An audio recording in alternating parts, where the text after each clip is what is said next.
Be honest for a second.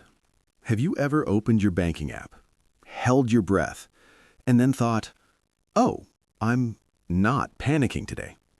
Like, you didn't feel rich, you didn't feel successful, you just felt less scared. Maybe it was the first time your account didn't dip below zero before payday. Maybe it was the first time an unexpected expense didn't immediately send you into stress math mode. You didn't celebrate, you didn't post about it, but something in your body relaxed. And if you've ever felt that tinge, that's what we're talking about today. Because weirdly enough, that moment usually doesn't happen at $50,000. It happens way earlier, around $3,000, $4,000, or right around $5,000. And that doesn't make sense until you understand how money actually changes your brain. My name is Richo, and I spend way too much time thinking about how money affects our psychology and decision-making. If you're someone who feels behind financially, overthinks every purchase, or constantly worries that one bad month could ruin everything, make sure to hit the subscribe button and give this video a thumbs up if this helps you out. Here's the thing. Most people believe money works like this. More money equals more security. More money equals more confidence. More money equals more peace. Linear, clean, logical. But your brain does not experience money linearly. It experiences money in thresholds. And that misunderstanding causes people to chase the wrong milestones, skip the most important one, and still feel anxious even when they're doing well. Look, this is why you see people making $100,000 a year who still feel broke, while someone with $6,000 in savings suddenly feels unstoppable. That doesn't happen by accident. Let's ground this in reality. According to the Federal Reserve, about 37% of Americans cannot cover a $400 emergency without borrowing money or selling something. That's not a budgeting issue. That's a nervous system issue. When you're living paycheck to paycheck or close to it, your brain enters what psychologists call scarcity mode. And scarcity mode changes how you think.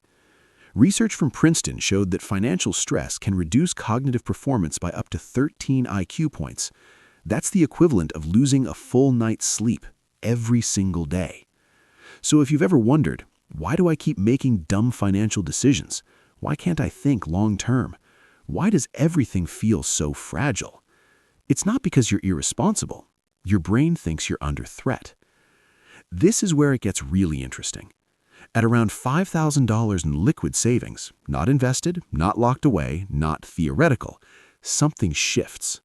You exit constant survival mode, not because $5,000 can fix everything, it can't, but because it creates buffer.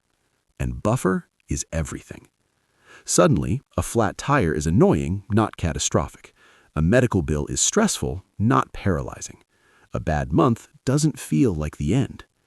Your brain goes from any mistake could destroy us to we have a little room to breathe.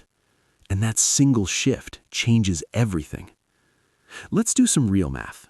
Say you take home $3,500 per month after taxes. If you have $500 saved, you have about 4 days of buffer. If you have $5,000 saved, you have about 6 to 7 weeks of buffer. That's not just 10x more money. That's the difference between I cannot afford mistakes and I can absorb mistakes. And absorbing mistakes is what allows good financial behavior to exist in the first place. Here's what most people don't realize. Money has diminishing emotional returns. The jump from $0 to $1,000 feels massive. $1,000 to $5,000 feels life-changing. $45,000 to $50,000 feels fine. Important, sure, but not transformative.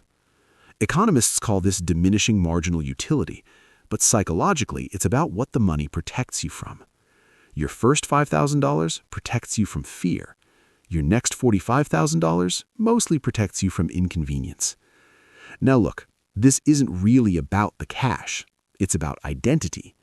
Your first $5,000 quietly proves something to you. I'm not bad with money. I can save. I can delay gratification. I can protect my future self. Behavioral finance studies consistently show that once someone identifies as a saver, their long-term outcomes improve dramatically, not because they suddenly earn more, but because they behave differently. They panic less, they plan more, they invest more consistently. That identity shift is priceless. Now, you might be thinking, okay, but shouldn't $50,000 feel incredible? In theory, yes. In practice, 3 things happen. 1, your baseline moves. You're no longer comparing yourself to being broke, you're comparing yourself to your potential. 2, your awareness increases. You now understand inflation, taxes, market risk, and opportunity cost. Ignorance was bliss at 5,000. 3, comparison creeps in. At 5,000, you feel ahead of your past self. At 50,000, you notice people with 200,000, and comparison absolutely murders satisfaction. I had a friend who worked hard, saved aggressively, and tracked every dollar. When he hit $5,000, he literally said, "I don't know why, but I feel like I can finally breathe." Years later, he crossed $60,000. No excitement, no relief, just, yeah, I guess that's good. Same person, same discipline, different psychological threshold. This is where I get a little frustrated. People rush past this milestone. They hear, cash is trash, you should invest everything, emergency funds are inefficient. Look, investing matters, but skipping psychological safety leads to panic selling, credit card reliance, quitting plans midway, and feeling perpetually behind. Your first priority is not maximizing returns. Your first priority is stabilizing your nervous system. Let's make this practical. Stop calling it an emergency fund. Call it your calm fund, because that's its real job. Not 6 months of expenses, not $20,000, $5,000. Clear, achievable, powerful. High-yield savings, FDIC insured, no risk. This money's job is not growth, it's clarity. This is not vacation money, not investing money, not I'll replace it later money. Guard it like your peace depends on it, because it does. This is where it gets really interesting. People who build a strong early cash buffer, invest more consistently, take smarter career risks, earn more over time, report lower financial anxiety years later, not because they had more money, but because they made better decisions. Look, if you're sitting at $300 saved right now, you're not failing, you're early. And if you're grinding towards that first $5,000 and wondering why it feels so important, it's because your brain understands something the internet doesn't. This milestone isn't about flexing, it's about freedom from fear. So slow down, build the base, let your nervous system catch up. Because once you cross that first threshold, everything else gets easier. Not instantly, but consistently. If this helped you understand your money journey a little bit better, hit the like button, subscribe, and share this with someone who thinks they're bad with money. They're probably just missing their first $5,000. I'll see you in the next one.